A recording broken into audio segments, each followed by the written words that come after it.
Okay, great. Welcome to Run, Race, Repeat, the live show where we talk all things running, training, racing, and just the running life in general. My name is Doug Pierce, coming to you from Staten Island, New York, and I'm joined, as always, by Brett Almacy from Dover, Foxcroft, Maine. Brett, welcome. Thanks for being with me again. Hey guys. Hey Doug, everybody. Yeah, and today's topic is marathon training plans, and specifically the plans that Brett and I have used to train for our various races and kind of what we've liked about them, what we haven't liked about them, and which ones we might recommend for certain runners. But before we get to that,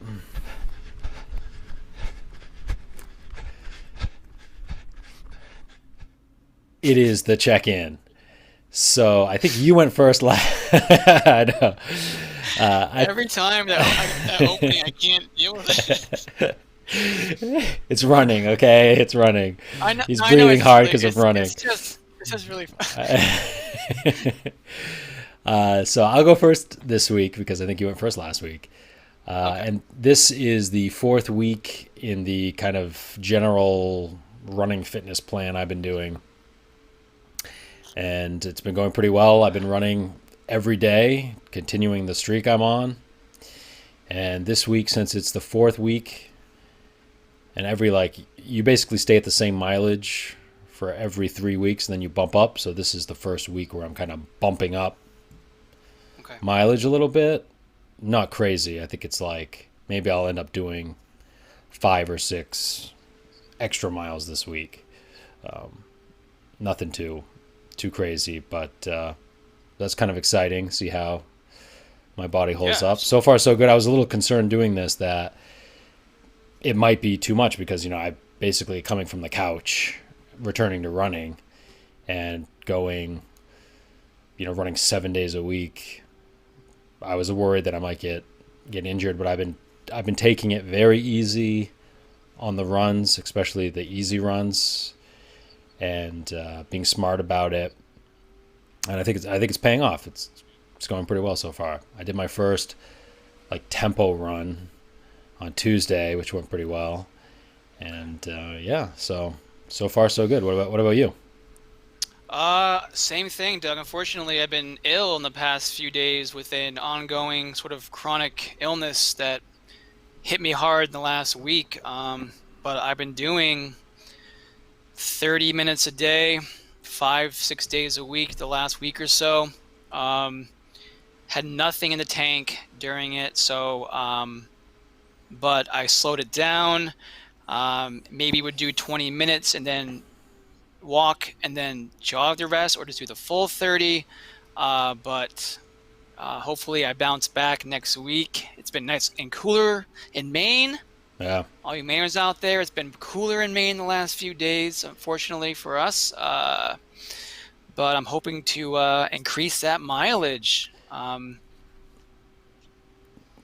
yeah. Just in general, you still don't have any race that you're training for specifically, right? Well, so the Boston Marathon was officially canceled. As Whoa, you, really? I did not know it that. what it was about this past week. It was canceled officially. Wow. It will be a virtual run where people will still get things that they would have gotten received from the race, but it's going to be virtual, um, and that's that. So Wow. the MDI marathon for me is in question right now because of that. But I'm hoping that maybe the MDI is still popping off in October. That is crazy to me that they just canceled it. I mean, Canceled it first time in 100 and because that's the thing with Boston is that it is like the longest continuously run marathon in the world. absolutely. That's a huge deal.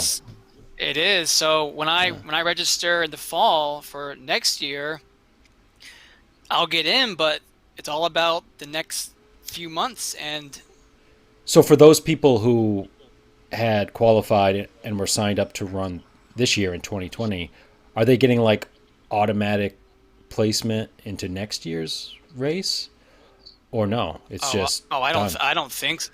I think that would be a headache Yeah. if that happened. Yeah.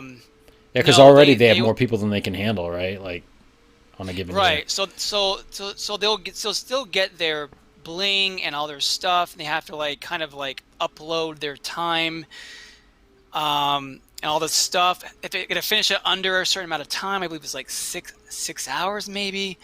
Um, but I feel for them. I mean, that's I feel for them too because of all the races to have that happen to you for, like Boston, which not only do you have to train hard just to qualify for it, it really is the experience of running the Boston Marathon is like iconic. absolutely. Hmm. And even though you're getting the medal, the jacket or whatever, to not have the experience of running this historic race, that's huge. That's huge. It is. Yeah. So If you're, I mean, if you're, that's that. yeah, if you're listening and that this happened to you, I'm sorry. Um, that I truly mean, sucks. I understand. I mean, I'm not sure them doing it so early was because of the traveling and all that stuff. I mean, it's people from all over the world are going. I don't know, Yeah. but that is a tough call. I mean, Oh yeah. but I trust it. I mean, they know what they're doing. So Yeah. I mean, when you think about the start line of any like mega race like Boston or New York or whatever, you really are cramped in. There's no 6 feet between you and the other runners. You're crammed in. So I can just see that being a huge liability for them and just not a responsible thing for them to do. As tough as that is, that's definitely a tough call. I did not know. yeah, When did they make that announcement? Was that just this. What is today? Wednesday. I think it was later last week. okay? Wow, I didn't hear that. That's crazy. Wow, So you have to wonder about New York and mm-hmm, Chicago, some of the other big ones too. mm-hmm. Wow. Okay, well, let's jump right in then to our main topic. Wait, Doug. First of all, Yeah. I I do okay. want to Sorry. quickly. Uh, I want to start off with my melon tweaked moment of the week. Okay. So as you know, I signed up for this virtual run Yep. last month. Yep. Was told that my bling was on its way, and I get an email. I've received an email 2 days ago saying that unfortunately they ran out of everything, and had to get refunded um, my What? my fee. Yeah, Really? So you don't get the skull? It was like a skull thing, right? It was like a I Cinco get de Mayo like nothing. I skull get thing. nothing. Wow. What? No. Ran out Ran out. of. So I am just right now. I mean, I was on the fence about this whole virtual thing. Yeah. Uh, you know, I do think a lot of organizations don't realize how many more people they're going to get sign up for something that's virtual because of you don't have to physically be there. So no matter where you are, you can sign up for it. And I do think a lot of organizers don't realize that they're going to get a lot more people than what they're used to showing up for a physical yeah, race. I mean, that was just so. That's my melon tweaked moment of the week. Yep. Let's move on to our main topic. Yep. And that is marathon training plans, the plans that we've used, our experiences with them, what we liked about them, what we didn't like so much about them, and kind of what kind of runner or person we would recommend them for. And I think I have 3, and you have 2, right, Brett? That you're going to talk Correct. about tonight. So I'm going to then start with my first one. And so back in 2014, the summer of 2014, when we decided to do the main marathon in that October, I Right. just did some research and I chose this marathon training plan. Advanced Marathoning by Pete Fitzinger and Scott Douglas. This is actually a cover for the 3rd edition. I used the 2nd edition, and that's the one I have on my Kindle right now. And this one was, in retrospect, not the right plan for me. It was kind of too.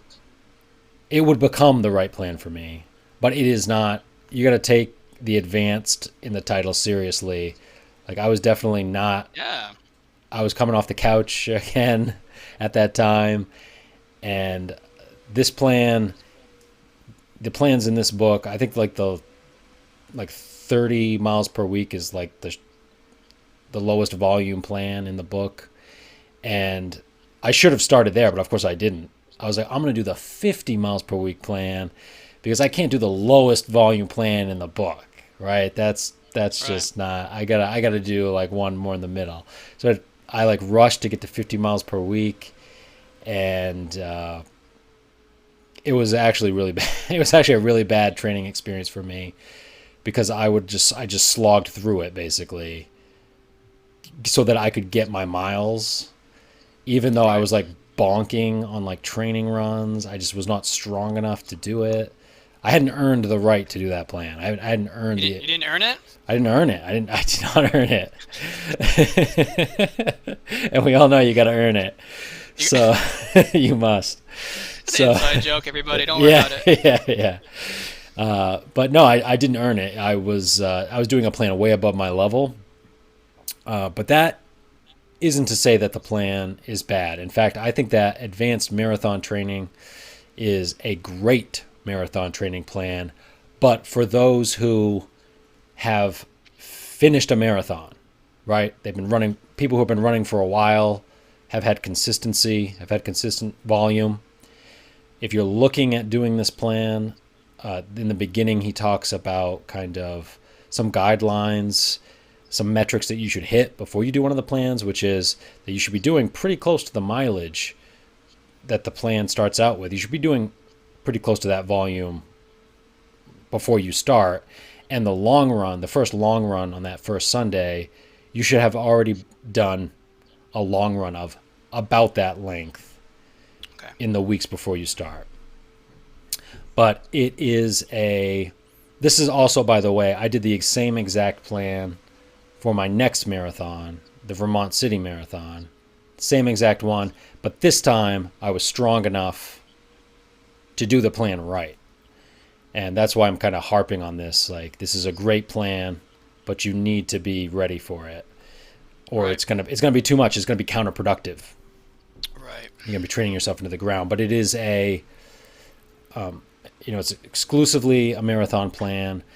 It is periodized, which means you go from doing a block, like 3 to 4 weeks of just endurance focus, and then you do like a strength focus with more like tempo-y stuff, and then you do a Right. sharpening focus with more like VO2 max. You do like a sharpening race, stuff like that. You're touching on all of those elements throughout the entire plan, but there's those three mesocycles where there's that focus Right. of aerobic development, strength, and then the VO2 max sharpening stuff. And the book is really good because not only is Pete Fitzinger an Olympic marathoner for the U.S., he's also got like a PhD in like sports like physiology. So he's kind of got best of both worlds from the practical experience and the theoretical combined into one. So I highly recommend it, but you got to be ready for it. And I found, I mean, we ran well for our first marathon in Maine, no doubt about it. But you were using a different plan for that.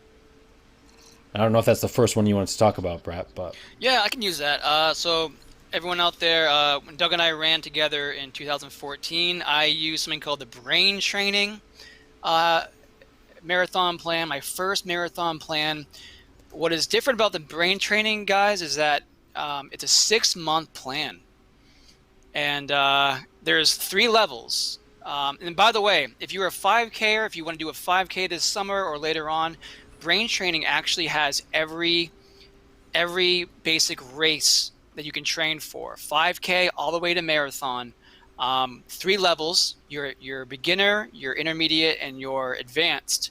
So if you're looking to train for a 5K, brain training could be a plan for you. But I did the intermediate level brain training. 40 miles a week. Highest was like 20 miles for a long run. Um, and basically, it was a lot of it was to do with trying to focus on the fact that the brain is like the central governor of like the body, and that it affects everything else when you run. And things like what Matt Fitzgerald's saying basically is that your fatigue is not from energy depletion. It's basically you do have reserves left. It's all about training your brain to use those. But anyways, so it's more of like a scientific kind of view of it. But the plan itself has three levels of training, same as yours, Doug. But again, you have a speed workout, endurance workout, an extensive endurance workout. So, and it's 24 weeks. And there, what's different about the brain training as well, Doug, is that some of these running days you can do an extra recovery or cardio along with that run, Okay. which I've So never seen before. you're talking about a double. More, Doug, of like 20 to 60 minutes of like walking or like something alternative to do with your run. So like 3 times a week, you have the option to do that. So after you've already done another run, or that is your day? When you do your basic workout, you Yeah. then do roughly 20 to 60 minutes of it could be a variation of things you want to do Okay. to boost up maybe that endurance or that cool down. But it gives you that option. Interesting. I certainly like. I've heard of the central governor theory, where the mind is the arbiter of the your mind is Right. gonna try to stop you well before you've reached the point where you're gonna like do yourself harm. So if you realize that, and yeah, if you train yourself appropriately, you can kind of push beyond that barrier to maintain the pace to finish Right. strong. Yeah. Right. So everybody out there who's listening, again, if you are interested in that kind of philosophy, plus these extensive training plans for anybody of any level, of any race, 5K, 10K, half marathon, marathon, it's called Brain Training. It is in paperback. It also is, I believe, you can get it on Kindle. Um, but it's a great starting off point, I think, for any runner. Yeah. Um, but I think, Doug, the one thing about that training plan that I thought 6 months was a little too long, and it just, I mean, again, I was doing the 40-mile middle level training plan a week. I followed to a T. There's also, of course, there's post-workout exercises to do to build strength and agility. And they have photos and explanations of all these activities in the beginning of the book. So when you do these activities after your run, you can go back and look at how it's done. So Yeah. anybody out there who is a experienced runner or not experienced, it has extensive overviews of these activities to do um, to build strength. So that kind of makes me want to go back to the Fitzinger advanced marathoning plan a little bit, because that book too is also very good about talking about like strength training stuff you can do, flexibility stuff you can do, but also like dietary considerations. Of course, if you're doing marathon training and racing, you need to modify your diet to fuel your body enough to do the training, and so that's all in there. And then kind of to talk about like the structure of the training. I think the plan I did got up to like 20 miles as the longest long run, and yeah. Anyway, did you want to talk more about brain training or? I think just one more thing, Doug. Yeah. The For all you competitive advanced runners out there, the third week I believe is in the 50 to 60 mile range a week. 24 miles I believe is the longest long run you do. Um, 24. Yes. That's So yeah. I was not quite at that level back in 2014. Um, but if you are considering a longer marathon training plan, um, Consider then brain training. I would consider brain training. Yeah. Okay, so I'll move on then to the next plan I did. So when I ran Vermont City Marathon, I qualified for Boston during that, and I kind of was, in retrospect, I would have just kept going with advanced marathon Right. training. I would have maybe just done like the next tier training, Yeah, but I'm yeah. like, okay, it's Boston. I knew that Boston was like a unique race with like a lot of downhill that would beat up your quads. And so I wanted to find a plan that was built for that. And so I looked to Greg McMillan, who is pretty well known in the running community because he has his calculator, the McMillan. Don't know why I can't say his name tonight. Running calculator, where you put in like a pace, you put in a time from a recent race, and he will then the calculator will then give you, training paces that you should look to in your Right. training to hit. And I joined like his like community or something on his website to get access to the plan. The plan was good. The plan was definitely good. It had very similar elements to Fitzinger in that there was a lot of emphasis, of course, on doing the the long run, not every week, but like every other week, where you do a long run of like 18 mile to 20 miles or something. But the second half of your long run, you're running it at marathon pace. And I've come to recognize that as one of the most critical runs you can do to prepare for a marathon, because it just simulates the fatigue you're going to be experiencing at the end of a marathon race, and it helps prepare you for that mentally and physically. So it had that. There was a little bit more emphasis on what I would call, what was it called? A steady state run, which is kind of looked on down upon by many runners because it falls in that gray area of a little bit faster than marathon pace, but not like lactate threshold pace. So many people think it's kind of not doing enough. It's not helping you in any one area enough. But I've thought that they were okay, and some hills, a little bit of everything. This plan was much more like dynamic in the different types of workouts I was doing, and it turned out pretty well. I ran pretty well for Boston.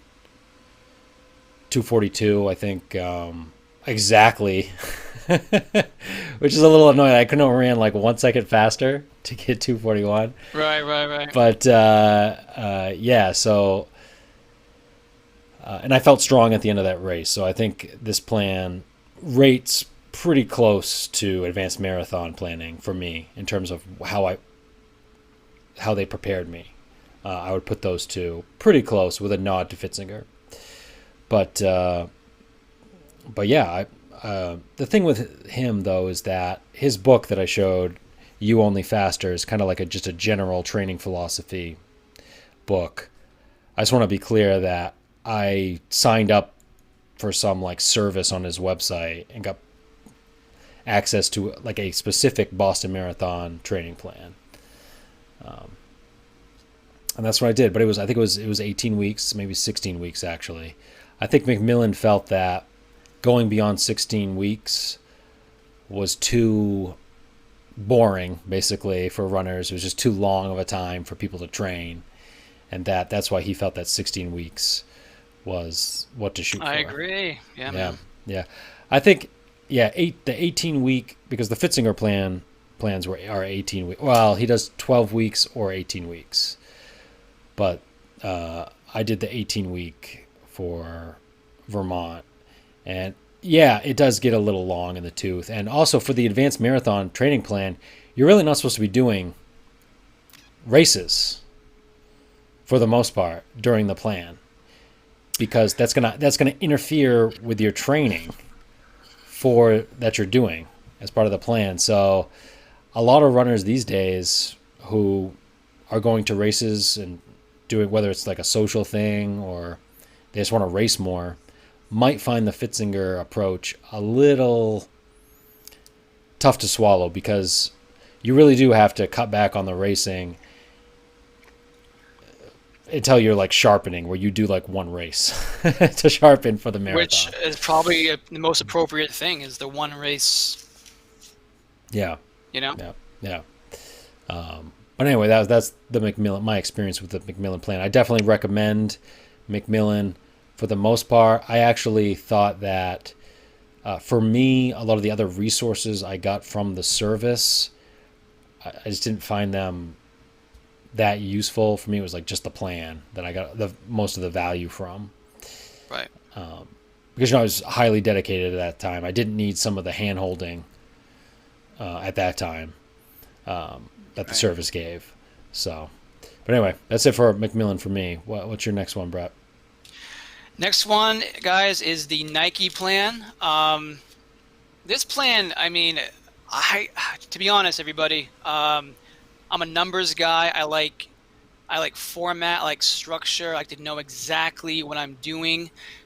This plan has that, but it also like kind of leaves you to do a lot on your own. This is an 18-week plan. Um, every week has its own focus. And by the way, everybody, it is free online. You can find it in a PDF. If you type in Nike Marathon Training Plans, it's a yellow plan. Um, it's a really effective plan that's free. So download it. This plan, the positives, 18 weeks. Um, it had a structured plan, but even like the regular runs was it could be between 3 and like 8 miles. So I'm like, do I do 3? Do I do 5? I go be Okay, crazy. okay, Um, and it didn't even tell you which days to do what. Um, it's kind of like, all right, here are your 5 or 6 days a week. You plan it how you want to, yeah, and I did, and that yeah. was this past October's training plan. 5 years, 5 years older, a new plan. But the benefit, I believe, of this plan, and if you're interested in really achieving a PR, a personal record in a race, um, two speed workouts a week. Now, clarify though, speed. Are we talking like All right, 5K stuff, like all 5K right. So paced stuff? here's an example of the first week. Um, you had a speed. It's called a speed track workout. 800, multiple 400s, 200s, um, 800s, 400s, between Wow. 10K and 5K pace. Okay. It's called a speed track workout. And then you have speed hills, where you do a small tempo run, and you do like a long hill, short hill, and then shorter hill, and then another tempo. So every week you've got a variety of multiple types of speed strength workouts every single week leading up to the marathon. And that, I think, is how I managed to do better, almost 10 minutes better, 5 years older, was two speed workouts a week. Well, and particularly that first workout you mentioned of the 800, like the 800, 400, 200 like ladder on the track. That's a workout that I feel like most marathoners would be like, "What's that got to do with the marathon?" That's Well, okay. I didn't. First of all, I never went on the track, right, right, right. but I did follow this, and Yeah, in my mind, I'm thinking, why? Yeah, why am I doing multiple 400s, 200s, 800s? But you're training your body to get into that mentality of that speed. Like I yeah. build up I'm not a big speed person, but I had to train my body into being faster. Okay, I got many thoughts about this, but yeah, what you just said about like training your body and your mind to Right. be comfortable at the faster pace is so true. A lot of people don't realize. Well, first of all, as you get older, you naturally lose some speed, and a lot of people will just be like, okay, so I'm just going to let it go and focus on the endurance stuff. That is absolutely wrong. You need to. That's getting older is actually a reason to focus on it a little bit more, because you need to use it or lose it, and you need to build it back up. And I think that when you go faster, you do faster paced running, it does a couple things for you. One, when you are running faster, there's no room to have incorrect running form because you're going so fast. Like your muscles have to be moving in a efficient manner, right? Your gait has got to be efficient. So you're training your body on how to run skillfully, right? A lot of people think that running's a skill. No, it's not. You just get up and do it. But running fast is a skill, and you got to train yourself to your brain and your body to be comfortable doing it. And that's what speed work does. And then the other thing I think it does is that when you do go into like a slower paced run, which your marathon pace is slower than that, it feels easier. It feels easier Right. to you because you have done some training at the higher intensities and speeds. Absolutely. So it just feels, and the name of the game for the marathon is getting through the first 18 to 20 miles feeling as easy as possible anyway, right? So I think that's an important factor. But I mean, it should. yeah, but Brad, I also wanted to talk to you about the fact that this plan you felt had a little bit too much like open choice for you, a little bit too much freedom. And I'm not big on that. I like to be a little bit. I like my freedom, a little bit rebellious. That will never end. But Yeah, there are times like this where I like structure, yeah, and when every week two of the runs are between 3 and 7, 3 and 8. yeah. Those are huge ranges. It really does drive me crazy. But the Yeah, long run, they explain exactly what you need to do.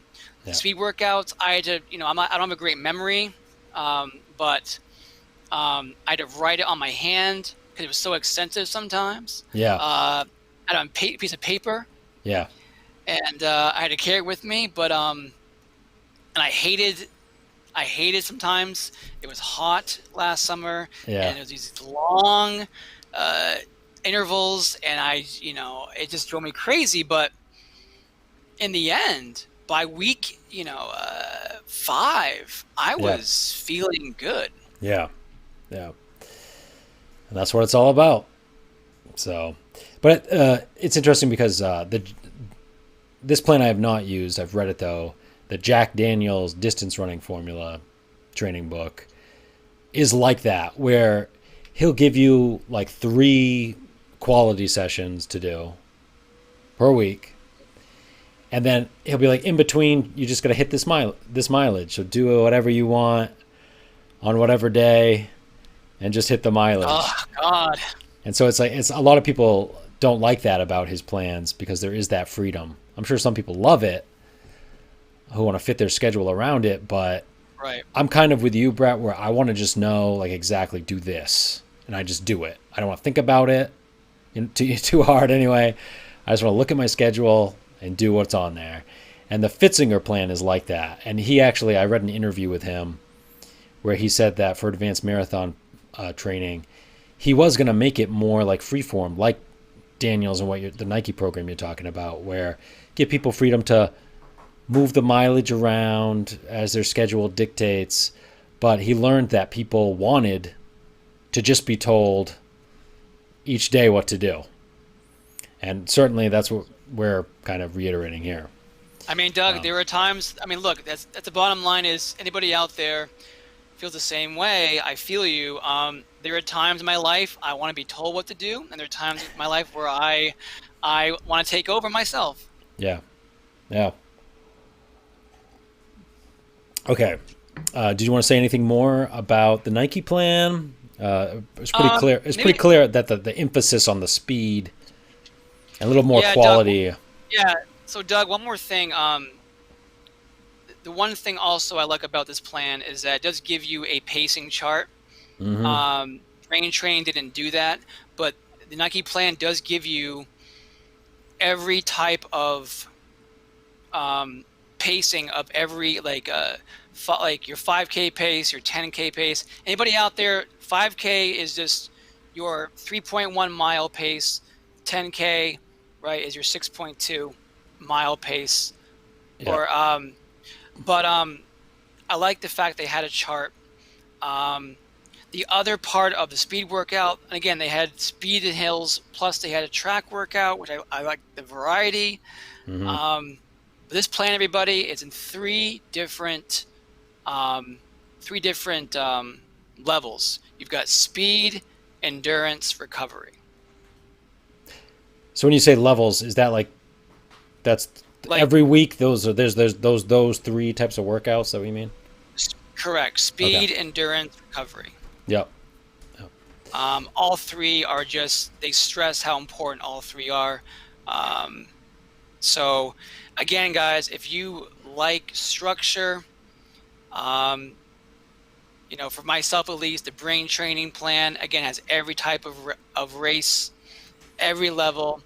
Nike plan also has all these, but the marathon is free in terms of the plan. The 5K plan probably has the same structure of run 2 to 5 miles. So it all depends on what you guys like. Yeah.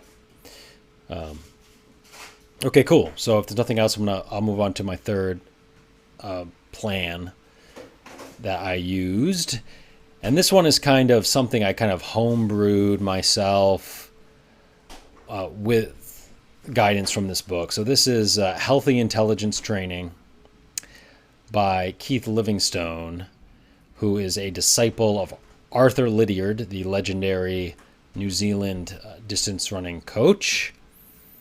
And this is maybe in the future we'll do an episode of like the biggest mistakes are like pitfalls of self-coach when you're a self-coached runner doing it yourself, like the pitfalls you can fall into. And this was definitely one of those for me where I started to just focus on what I like to do and what I felt I was good at, which is the endurance stuff. Like I feel like that's my strong suit. I just wanted to do more of it.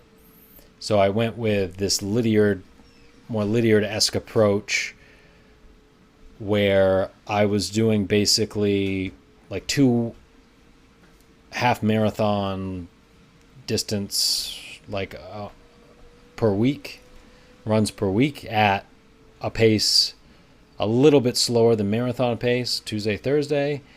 And then on Saturday, I would do a marathon paced tempo session of up to an hour.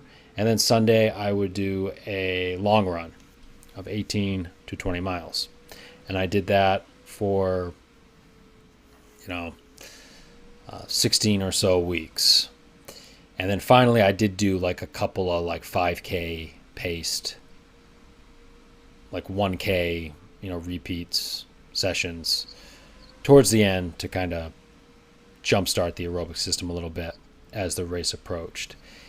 And so this book is a great book. And I think Arthur Lydiard is he shaped distance running training forever. But it's not a marathon training plan. And the fact that I kind of used it for that was a mistake. And the fact that I wasn't doing like tempo runs at a faster, at like half marathon pace. I wasn't doing that. I felt like that was a big thing I missed. And just doing some of the speed stuff, I kind of let that go. But that said, I mean, it was weird because I used this to train for New York, the 2016 New York City Marathon. And I ran a little bit slower than Boston. I ran 2:42:20 something, I think. So, not bad by any stretch. I think I was like top 200 maybe in the race. But I felt, and it's kind of weird because for the first 20 miles, I felt the best. I felt like the marathon pace was the easiest it's ever been for me. but I felt the worst in the last 10K out of the other races. And I think that's because I did not do. I did. Okay, Rachel's saying we went offline here. Oh, okay. I think we're back. I think we're back. I think we're back now. We had a little internet blip here on my end, but we're back. So so I split. I stopped doing the long runs with marathon pace stuff on the second half, and I started doing the marathon pace stuff separately on Saturday, and then doing a long run. And I think I missed out on that kind of hardening of the leg muscles and the mental fortitude that the other plans kind of gave me, and I wish I had that. So it worked out okay, but if I could go back in time, again, like I said, if I could really go back in time, I would have stuck with the Fitzinger advanced marathon training and just kept up with that and done that. But just before I leave the topic, I will say that Arthur Lydiard kind of gets a bad rap because people associate him with long, slow distance, okay, LSD, long, slow distance, which is actually, if you know anything, if you really look at what he wrote and how he trained his athletes, Olympic caliber athletes, that's not true at all. When they said slow, okay, these guys are like Olympic caliber runners. So for them, slow meant something entirely different than what slow means to like your average runner. Your average runner hears slow and they think like going for a jog. These Olympic runners hear slow and they're thinking like, 5 minute, five. Yeah, exactly. And also Arthur Lydiard, he had those big aerobic endurance base building phases, right? Base building is what he's known for, aerobic base building. But that was not it, right? Like he didn't just have his athletes do a bunch of miles and that's it. He then would do like really like hill bounding, the form drills, and really intense VO2 max stuff, like interval sessions. That his athletes could do because they have the huge endurance base. So I just want to kind of put that out there, that Arthur Lydiard is more than just, because I'm kind of, the way I've been talking about the plan I used for New York is kind of, I thought it was like a little reductive on what Lydiard's actual training philosophy was. Certainly it was different. It's just that this book wasn't really a marathon training book. And Lydiard does get a lot of flack, a lot of criticism from coaches and stuff for his marathon stuff because his athletes in the marathon didn't reach the same level of success that, his athletes on the shorter distances did. But I still think his distance training will forever be indebted to him. So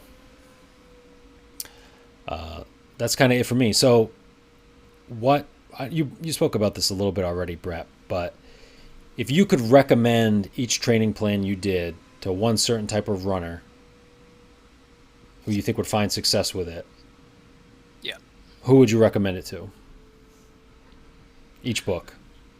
I think the brain training book, is for every type of runner, but can definitely be geared towards the beginner runner or the runner who's trying to get back into running, because it does have every plan. Nike unfortunately only has like one level, but brain training you can choose. For instance, the brain training 5K basic plan. The first week, you're doing like low mileage. You're doing. I'm sorry, I have it right here. You're doing 2 miles one day. You're doing 3 little hills the next day. You're doing a fartlek, which basically is just a random number of minutes per acceleration.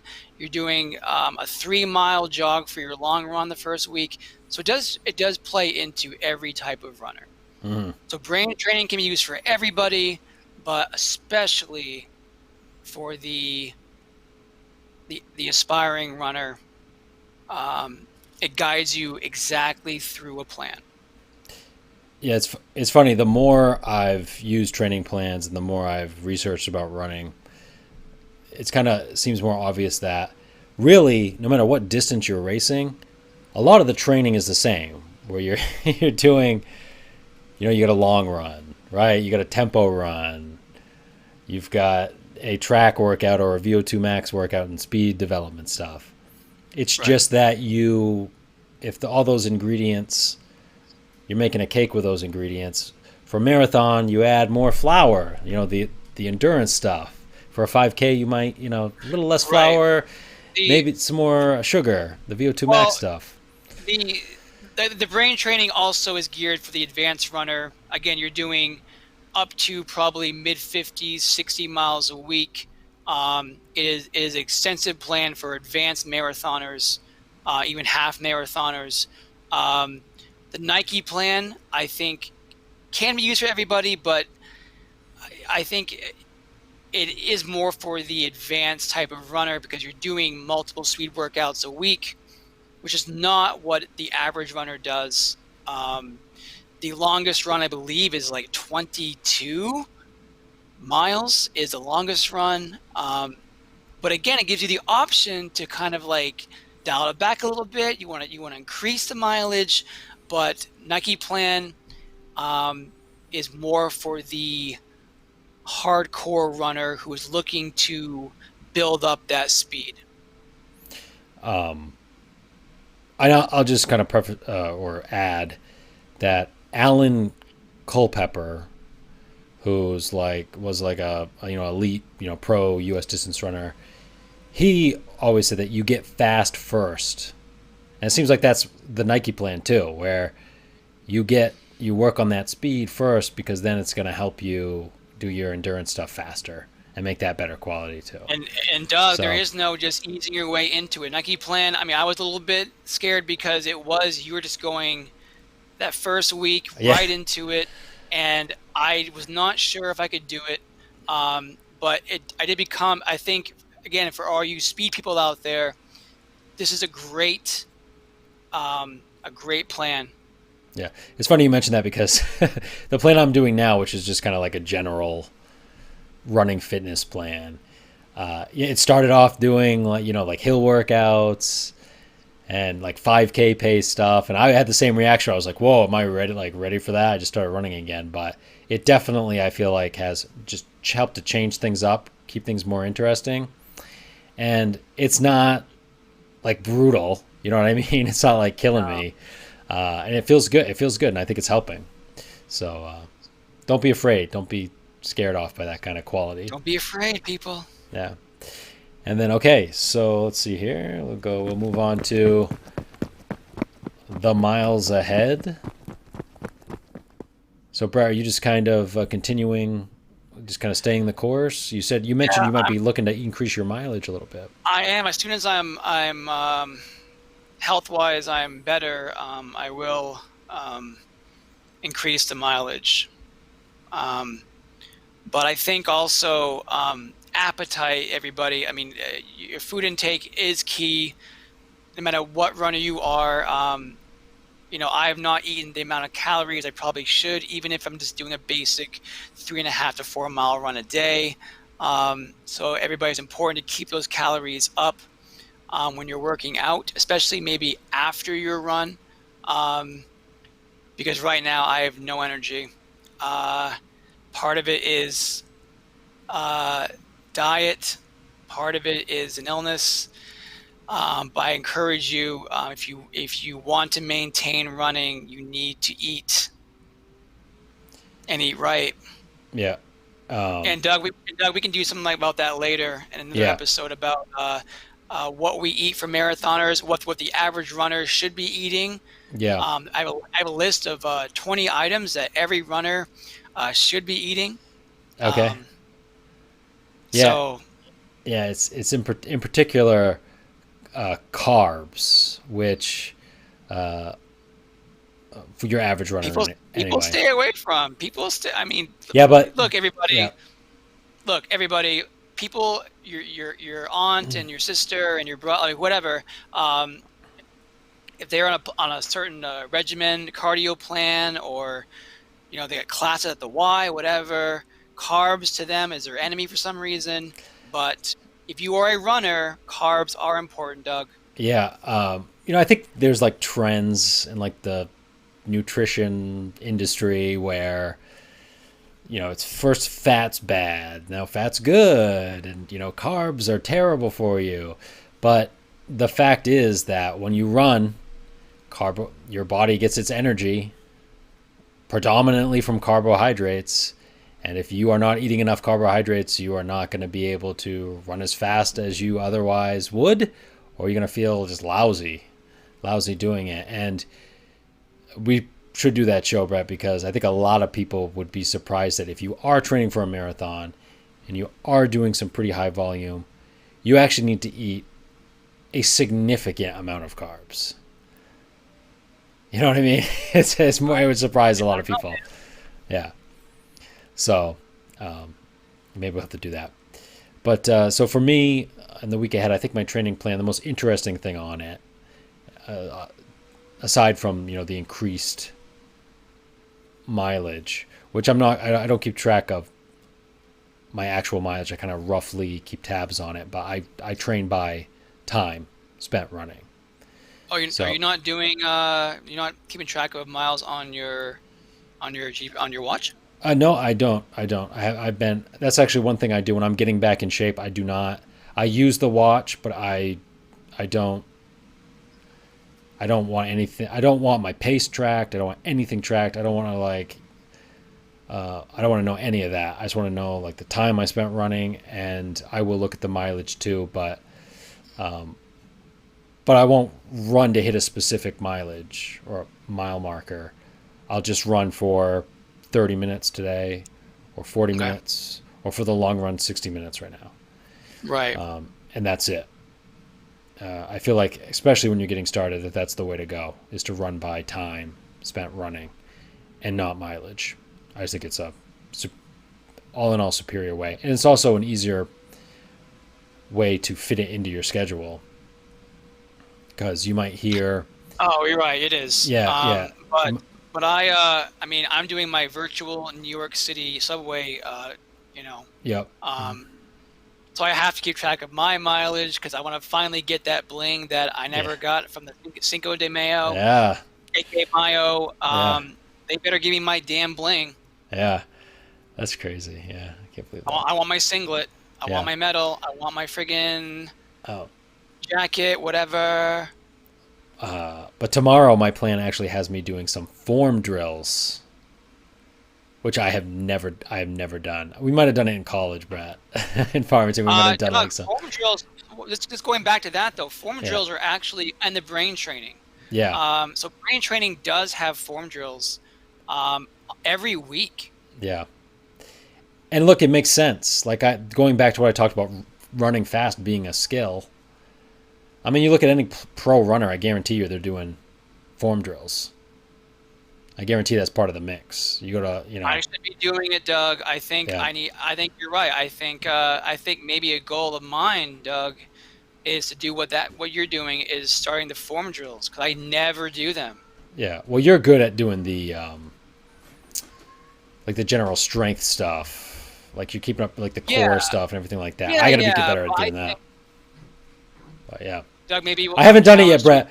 I haven't done the form drills yet. So give me props after I've done them. Next Well, week we talk. maybe we'll switch. We'll switch. I'll challenge you. You challenge me. My Yeah. challenge is to do form drills. Your challenge at some point is to do core. Okay, so the plan I'm using actually does have it in the plan to do this thing called the workout is called Runner 360, and it's like a body weight exercise you can do in your backyard or your house, and doing variations on planks and push-ups and that kind of thing. And I did it. I went to do it once, man, and